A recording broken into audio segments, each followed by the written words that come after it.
Bonjour, nous continuons ici les retours sur vidéo avec ce retour sur la vidéo numéro 7 postée en janvier 2018 toujours, donc elle s'intitulera RSV 6 par contre, voilà, juste avant, puisque j'avais fait un retour sur deux vidéos en même temps avec la vidéo précédente. Et dans cette vidéo de janvier qui s'intitulait Avant de s'incarner sur Terre, donc notre jumeau œuvre ailleurs, nous discutions donc de cette possibilité qui est que le jumeau ne soit pas incarné. Pour moi, j'évoque donc cette possibilité d'être dans l'une ou l'autre des situations. Il y a deux situations.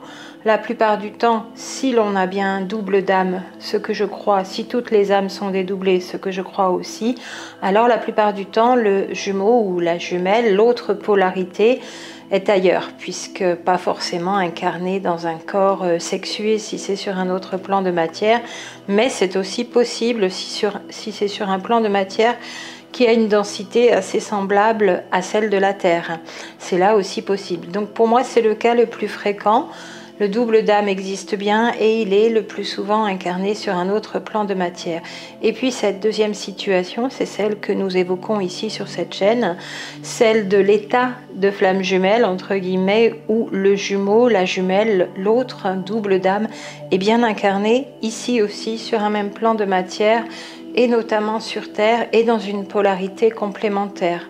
Alors polarité complémentaire, à chaque fois il faut peut-être reprendre, on ne va pas y passer trop de temps ici, parce que ça ne veut pas dire un homme va rencontrer une femme et une femme va rencontrer un homme, et ce sera son complémentaire. On parle bien de dispositions énergétiques, de traits de personnalité qui sont caractérisés par une énergie soit yin, soit yang, plus ou moins yin ou plus ou moins yang. Voilà ce que c'est que d'avoir une polarité d'âme pour moi qui préexiste à l'incarnation, et donc avec tous les traits de caractère qu'on peut se lister, 100, 200, 300 et plus, à chacun de ces traits de caractère correspond soit l'énergie yin, soit l'énergie yang. Ensuite vous faites l'addition de tous les yin et de tous les yang que vous avez mis derrière chacun de vos traits de caractère. C'est un bel exercice pour la connaissance de soi.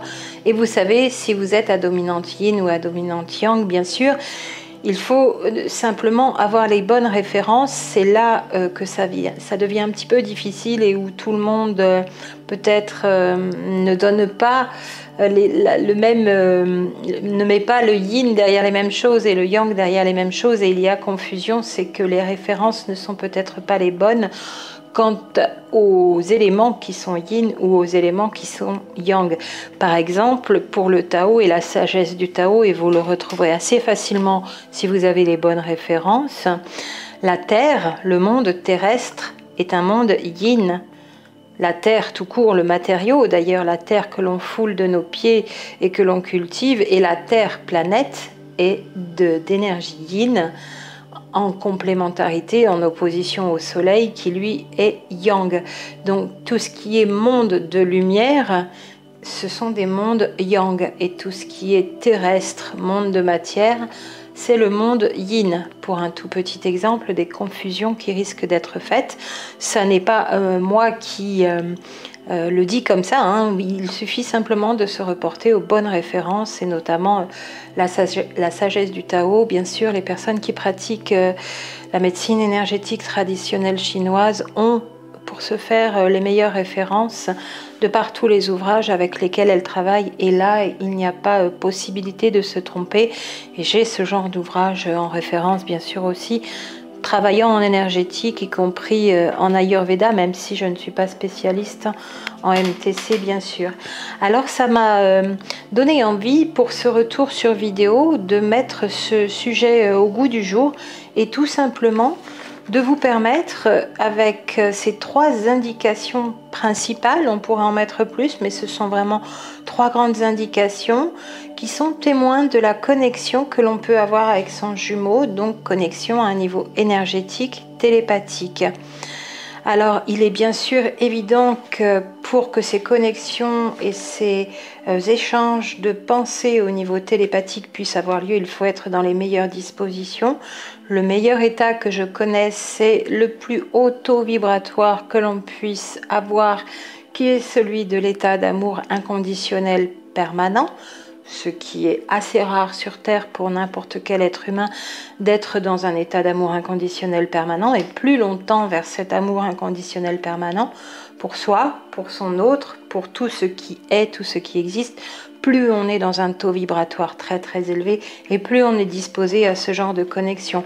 Bien sûr, une bonne santé physique, donc une bonne santé mentale, je dirais presque, comme j'inverse le plus souvent, et ça vaut dans les deux sens, un corps sain dans un esprit sain, plutôt qu'un esprit sain dans un corps sain, ce serait la première des choses à viser aussi, au niveau de toutes vos dispositions à émuler dans le sens de l'équilibre, à mettre l'équilibre dans vos vies, aussi bien au niveau physique qu'au niveau émotionnel, d'où l'intérêt de la neutralité émotionnelle encore, et puis au niveau mental, dans un bon état d'esprit dans le sens mental.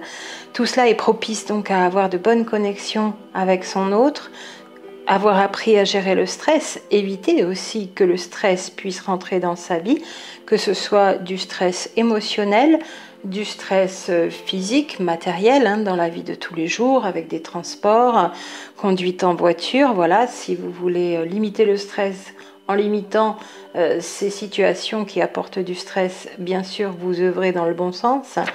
Le stress physiologique, donc encore une fois, là, c'est votre santé physique, tout ce que vous ingérez, buvez, respirez. Si c'est de qualité, ça évitera le stress physiologique. Et puis les stress énergétiques avec l'électrosmog, voilà, qui vont agir aussi dans le mauvais sens en abaissant votre taux vibratoire. Si vous êtes dans ces meilleures dispositions, alors la réponse, le commentaire que l'on me fait souvent, c'est il n'y a pas grand monde qui doit être dans cet état.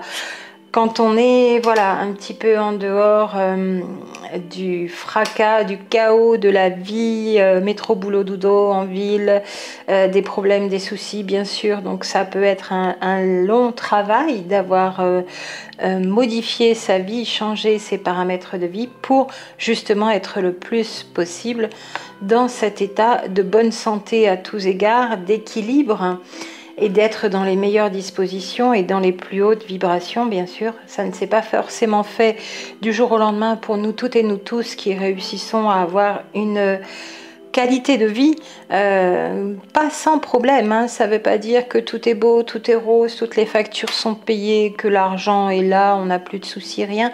C'est que nous avons un état d'être qui est, quoi qu'il arrive à l'extérieur, nous le maintenons dans l'équilibre, quoi qu'il arrive à l'extérieur, imperturbable on pourrait dire.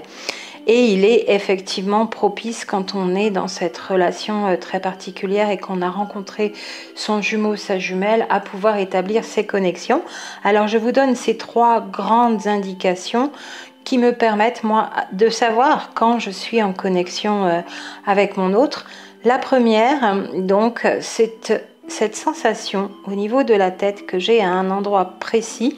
Donc pour d'autres, ce sera peut-être un autre endroit du corps, mais ce sera toujours le même endroit. Alors ça a pu commencer et avoir lieu à plusieurs reprises et vous n'avez pas repéré aussitôt, et puis ça s'est reproduit encore, et c'est le fait que ce soit au même endroit et que l'image de votre autre soit apparue à ce moment-là. Ce sont ces 2 choses corrélées, moi, qui me permettent de savoir que je suis en connexion avec mon jumeau. Moi, c'est au niveau de la tête, mais ça peut être à un autre endroit du corps pour vous, mais toujours le même, et de manière très prononcée, la plupart du temps dans des états de bien-être, de relaxation, de méditation. Je parle souvent d'état modifié de conscience, mais c'est vrai que modifié de conscience par rapport à quoi? Qu'est-ce qu'un état normal? Qu'est-ce qu'un état modifié? C'est finalement quelque chose qu'il faudrait décrire. Mais c'est vrai que par la respiration, relaxation, méditation, on peut dire que l'on est dans des états modifiés de conscience, qu'on se met aussi dans des états de synchronisation, d'harmonisation au niveau de toutes les parties du cerveau. Et encore à un niveau psychologique, je dirais, il est important de rassembler toutes les parties de soi, de nous-mêmes en tant que personne, personnalité, de faire en sorte qu'il n'y ait pas d'état de fragmentation, pour résumer, on pourrait y revenir et détailler. Et donc cette première indication de connexion pour moi est cette sensation à cet endroit précis du corps, toujours le même, et avec l'apparition en image, en pensée de mon autre, donc que je vois sous mes yeux apparaître, voilà, en pensée aussi, en même temps que cette même sensation énergétique. Donc je la décris toujours comme venant de l'extérieur, comme plein de petites particules d'énergie qui se déposent et qui circulent sur cette zone précise du corps, et je sais exactement à ce moment-là que je suis en connexion. Pour moi, donc, cette connexion doit se produire parce que mon autre est aussi en train de penser à moi ou en réception. Soit c'est moi qui suis en émission, il est en réception. Donc nous sommes sur une même longueur d'onde, on va le redire encore. Soit c'est lui qui est en émission, je suis en réception. Et nous sommes donc bien reliés à ce moment-là. Voilà pourquoi il y a connexion et voilà aussi comment je m'en aperçois. Le deuxième grand indicateur, la deuxième indication, c'est ces fameux ressentis physiques sur lesquels nous avons pu échanger en mail et par les commentaires aussi dont vous avez témoigné, ces ressentis physiques qui clairement n'ont pas l'air d'être les vôtres parce que 1, ils arrivent subitement, 2, ils arrivent à un endroit du corps où vous n'avez pas spécialement de ressenti physique, donc ce sont souvent des douleurs dans ces ressentis. Et ça n'est pas des endroits du corps où d'habitude vous avez ces manifestations douloureuses. D'ailleurs, presque jamais. Et dans ces moments-là, on se demande ce qui arrive, puisque ce n'est pas un endroit où on a l'habitude d'avoir mal. Et ça arrive subitement avec une douleur, sinon très forte, assez importante. Et de manière vraiment subite et non attendue. Il n'y a pas eu d'état pathologique un petit peu, avec une maladie qui s'installe pendant plusieurs heures, une gastro-entérite qui commencerait le matin. Au début d'après-midi, vous êtes encore moins bien, et puis le soir, vous êtes franchement malade. Ou un mal de tête, vous qui n'avez jamais mal à la tête, sauf les lendemains, voilà, d'avoir très peu dormi, jet lag, si vous prenez souvent l'avion ou des choses comme ça, bien sûr. Donc là, très identifié quant aux causes. Mais si vous n'êtes pas sujet aux maux de tête, il se peut que vous ayez expérimenté aussi ces maux de tête. Et dans des périodes où vous avez ressenti donc votre autre. Il se trouve que c'est souvent sur les périodes de pleine lune. Nous avions échangé dans les commentaires pour la première fois sur cette pleine lune du 31 janvier 2018 déjà. Il y avait eu plusieurs témoignages assez évocateurs, très intéressants, de ressentis, de douleurs dans son corps à soi que l'on avait clairement eu en tête comme étant les douleurs de l'autre, parce qu'arrivant très fortes, créant beaucoup de souffrance à un niveau émotionnel aussi, qui s'en va presque aussi rapidement, pas non plus en quelques minutes, mais qui ne dure pas des heures en tout cas. Pour moi, tout au plus, je dirais de 3/4 d'heure, d'une demi-heure à 1 heure. Dans les 3/4 d'heure, 1 heure, ou ça peut être que 10 minutes, hein, ça peut être 20 minutes. Mais au plus, 3/4 d'heure, 1 heure, c'est vraiment énorme et très long d'ailleurs. Alors que pour soi, on peut être dans des douleurs, peut-être justement moins fortes, mais sur 4 heures ou 6 heures ou 10 heures, ou malade pendant 3 jours. Ici, c'est vraiment subi et ça s'en va assez rapidement. Voilà ce deuxième ressenti et cette deuxième indication de cette connexion que l'on peut avoir avec son autre. Dans cette deuxième indication, je mettrai quand même, mais là c'est un petit peu plus difficile à identifier, c'est de voir au travers de ses yeux, c'est-à-dire là où il est et ce qu'il fait. Que ce soit en congé, au travail, moi ça m'arrive surtout dans ces deux moments-là. Je sais s'il est au bord de l'eau, au bord de la piscine. Il y a eu une soirée où je l'ai senti très très mal aussi et donc malade. J'avais vraiment l'impression donc qu'il avait trop bu et moi le lendemain matin j'étais comme avec le foie retourné. Et des images de la veille plus ce lendemain matin dans ces sensations m'ont fait penser vraiment à ces images que j'avais eues en tête puisque j'étais totalement dans un autre endroit. Ce sont pareil des images très nettes, très claires qui arrivent très vite. dans un état où vous êtes quand même assez calme, en réceptivité, mais où vous ne pensez pas forcément, vous n'êtes pas en train de faire un effort et vous n'êtes pas dans la volonté de vous connecter à l'autre. Jamais d'ailleurs. Ces connexions arrivent toujours parce que l'on est détendu, mais certainement pas dans la volonté de se connecter. Et parfois dans le ressenti au niveau de cette zone du corps, comme toutes ces petites énergies qui viendraient nous chatouiller, ça peut même arriver. Je pense que ça arrive quand on est en train de vivre dans l'instant présent et qu'on est vraiment bien synchronisé effectivement au niveau de toutes ces zones cérébrales. Et je peux citer un autre moment, par exemple, c'est en voiture quand je chante. Quand je conduis, mais que je suis sur une route, ligne droite, voilà, qu'il y a la musique, que je chante, je peux ne pas y penser du tout. Donc à ces connexions, même si je peux penser à mon jumeau, parce que je crois que sur les 24 heures, il n'y a pas beaucoup de minutes où nous ne sommes pas énergétiquement ensemble, en ressenti de présence. Donc pour moi, il est tout le temps avec moi dans mon ressenti, dans mes pensées, dans ma tête. Mais les connexions, elles, n'arrivent qu'à certains moments. Ça n'est pas permanent et ça n'est pas tout au long de la journée, bien sûr. C'est à certains moments précis. Et je mettrai donc cette deuxième description, donc ces images que l'on peut avoir de l'endroit où il est et des gestes qu'il fait ou qu'elle fait pour sa jumelle. Donc j'ai appelé ça voir au travers des yeux de l'autre. Il me permet de voir au travers de ses yeux. Et puis la troisième indication de la connexion à son jumeau, pour moi, c'est une pensée nette et précise qui arrive d'un coup. Donc là, on est vraiment dans la communication psychique, la télépathie. Et c'est vraiment une pensée courte. C'est du style telle heure à tel endroit. Ça veut dire telle heure, je vais à tel endroit. À telle heure, j'irai à tel endroit. Et si je vais la plupart du temps, je ne peux pas dire que ça a été à 100%, je n'ai pas tout noté. J'ai pu être interrompue dans ce que je faisais ou j'allais à certains moments dont je ne saurais pas. Ou je n'ai plus souvenir parce que j'ai fait autre chose tout de suite derrière. Donc je ne sais pas si c'est du 100% à chaque fois que j'ai écouté cette pensée de me rendre à telle heure, à tel endroit. Mais bien souvent, et alors là j'ai vu le visage de mon autre avec des expressions mémorables, très surpris de me voir là, du style mais comment tu as su que j'étais là? Eh bien c'est cette pensée qui m'est venue, donc telle heure à tel endroit, tu y vas. Et ça n'est pas forcément tu y vas, il y sera. C'est une pensée, telle heure à tel endroit, il faut que tu y sois. Et je sais que c'est lui qui me l'envoie une fois que je me suis retrouvée à cet endroit, qu'il y était aussi des endroits loin, des endroits où on a l'habitude de se croiser, loin à quelques kilomètres, hein, bien sûr, puisque nous sommes sur le même périmètre géographique.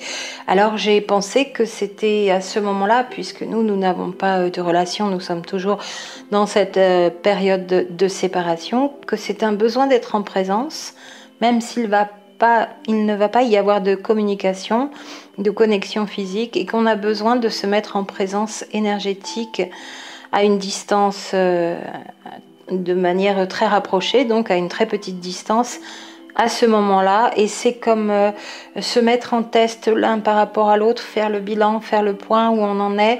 Est-ce qu'on est encore complètement transi dans la paralysie de se parler quand on est en présence physique rapprochée ou pas? On fait le point dans ces moments-là, et ce sont par ces pensées à telle heure tu dois être à tel endroit que je me suis retrouvée à certains moments en dehors des autres endroits où je le croisais près de nos lieux communs, bien sûr, je me suis retrouvée au même endroit.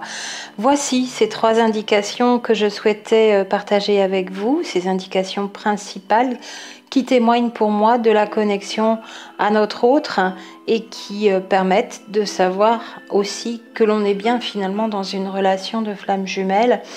Alors, si ça n'est pas un jumeau incarné parce que quelqu'un peut-être arriverait un jour à démontrer que ça n'est pas possible, ça ne peut être que son énergie qui se trouve là aussi, et finalement quelque part ça revient au même. Nous aurons peut-être la réponse ultime, complète, sûre étayé.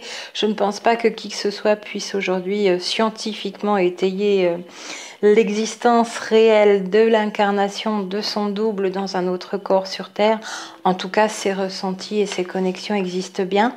Et pour moi, je sais que je suis en connexion avec cette énergie de mon autre par ces 3 indications principales. Il y aurait un petit peu plus encore à vous donner, mais c'est moins fréquent ou plus flou, moins fiable, moins évident. Alors que là, le vécu sur ces 3 indications, il est assez édifiant et très agréable pour la sensation au niveau du corps, et alors très amusant quand c'est à telle heure, tel endroit, et là on se retrouve nez à nez. C'est vraiment toujours très rigolo et sympa aussi de savoir que on est en train là de se mettre en présence pour se tester dans l'énergie, vraiment. Voilà pour ces petites précisions, et puis je vous retrouve pour les retours sur vidéo suivants tout de suite après. À très bientôt.